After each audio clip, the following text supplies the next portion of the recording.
Olá, tudo bem com vocês?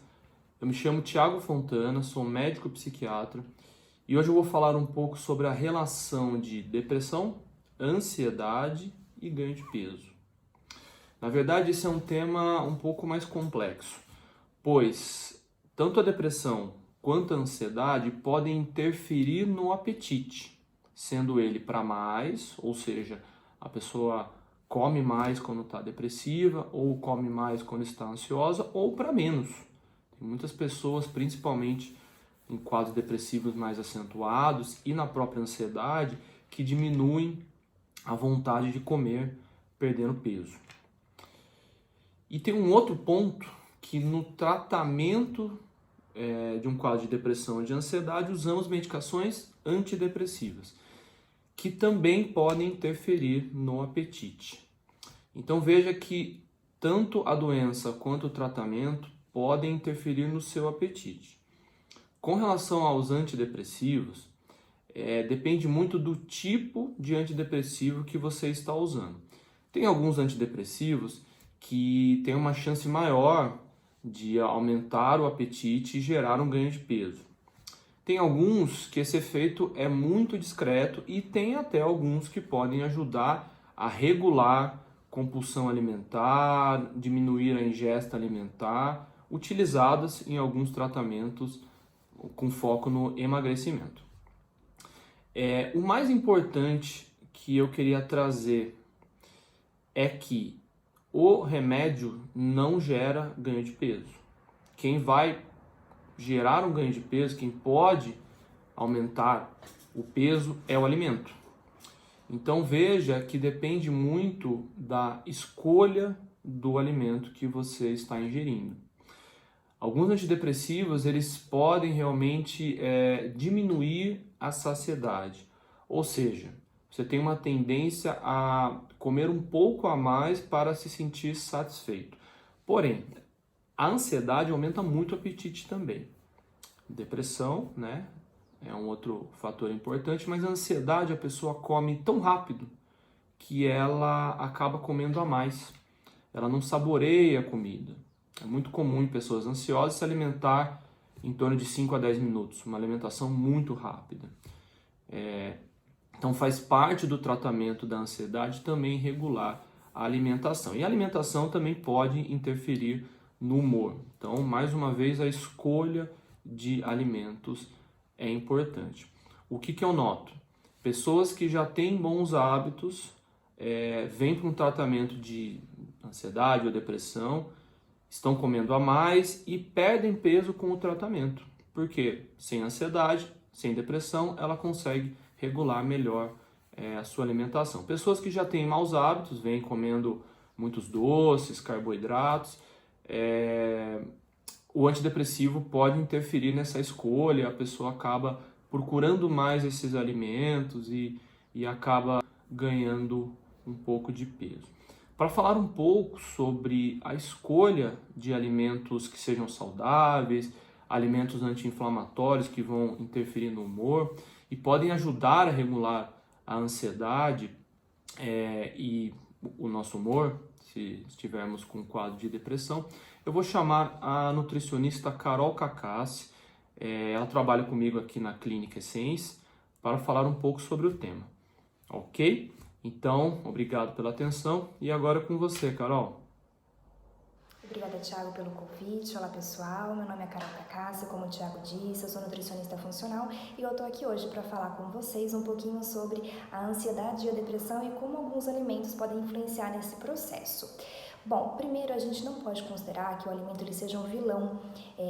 São as nossas escolhas alimentares que vão influenciar no nosso ganho de peso ou na nossa perda de peso. Nenhum alimento ele tem o poder de fazer com que a gente emagreça sozinho ou engorde sozinho. São as nossas escolhas alimentares. O alimento ele também está sempre presente em todas as reuniões, em todos os nossos encontros. É um momento prazeroso. Comer é também sentir prazer. E alguns alimentos trazem até nossas memórias afetivas. Só que agora que a gente também está em isolamento, esses encontros, não estão sendo possíveis, as pessoas estão comendo mais, descontando mais na comida, tendo também um pouquinho mais de depressão, um pouquinho mais de ansiedade. Então agora vão algumas dicas para ajudar nesse processo. Primeiro, se eu estou com sintomas de depressão e ansiedade, eu não devo fazer nenhuma dieta restritiva nesse momento, pois quanto maior a minha restrição, também vai ser maior a minha compulsão. Então a gente precisa ter uma alimentação equilibrada nesse momento. Segundo passo, o Thiago já disse um pouquinho sobre a mastigação.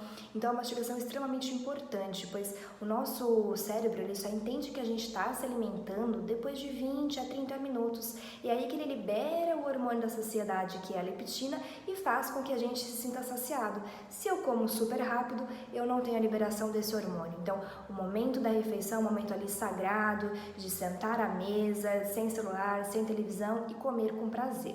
A nível intestinal também é importante a gente lembrar que se esse alimento está mal mastigado, ele está grande ainda, eu não vou conseguir absorvê-lo.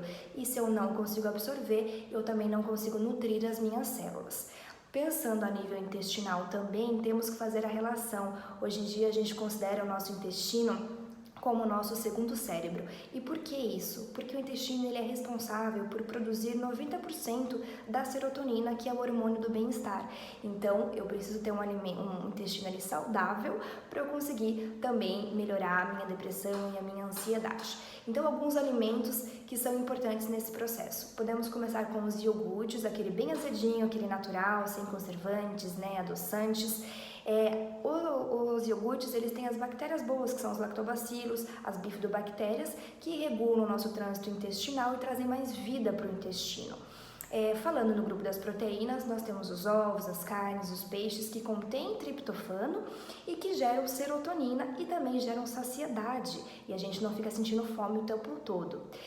Podemos pensar também no cacau, que é o queridinho. Então o chocolate, a partir dos 70% do cacau, tem muitos benefícios, ricos em flavonoides, que trazem também o triptofano e a gente fica mais calmo, então pode consumir sim o cacau.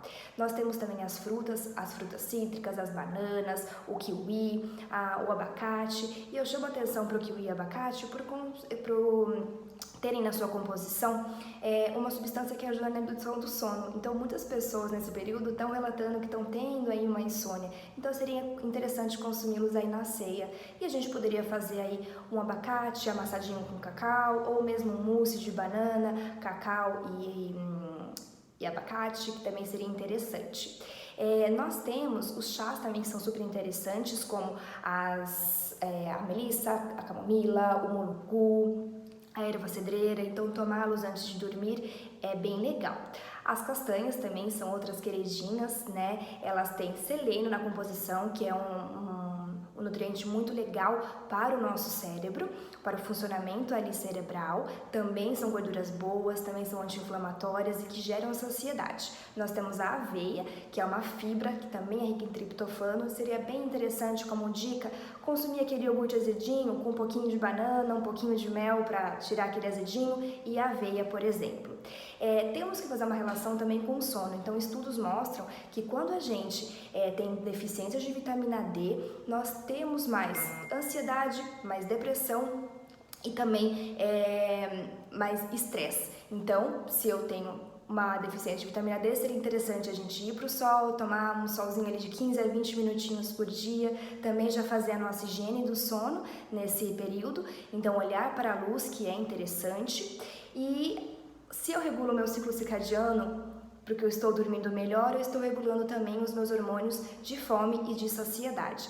E a gente também não pode deixar de falar aí dos exercícios físicos, Que a gente tem a liberação de dopamina, que faz com que a gente se sinta bem. E aí eu estou fazendo atividade física, estou perdendo peso, estou dormindo bem, estou me alimentando de uma forma correta. Então a gente tende a ter menos depressão e menos ansiedade também. Espero ter ajudado vocês.